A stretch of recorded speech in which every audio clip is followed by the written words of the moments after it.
அண்ணனுக்கு தம்பி எழுதுவது.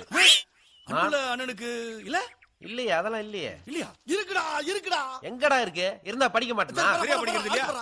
கூட்டெழுத்து சுருக்கெழுத்து என்னடா படிச்ச? படி. நான் நலமாக வந்து சேர்ந்தேன். அப்பா அம்மா நலமா?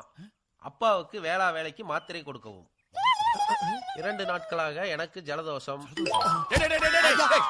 ஐயா உனக்கு வந்துறியா? ஒருத்தர் நில்றா. வவுறு வலிக்குதியா? சும்மா நில்றா. இதுல தம்பி பச்சைக்கிளிக்கு பைக் வாங்கி தர சொல்லிருக்கா? போடலையே. போட்டுக்கிறதுக்கு பேண்ட் சட்டை இல்லீங்களே. தொப்பி அதெல்லாம் ஒண்ணும் எழுதலைங்க. டேய் நல்லா படுறா. டேய் கேட்டுட்டு இருக்கல.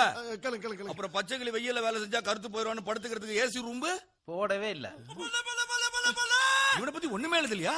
பச்சை கிளிங்கிற வார்த்தையே இதுல இல்லைங்க. எந்த நாதாரி உங்களுக்கு படிச்சா? அடி பல்லகளெல்லாம் உடைச்சு படிக்க தெரிஞ்சா படி. தப்பா படிச்சு அடி வாங்கி சாகாத சொல்லி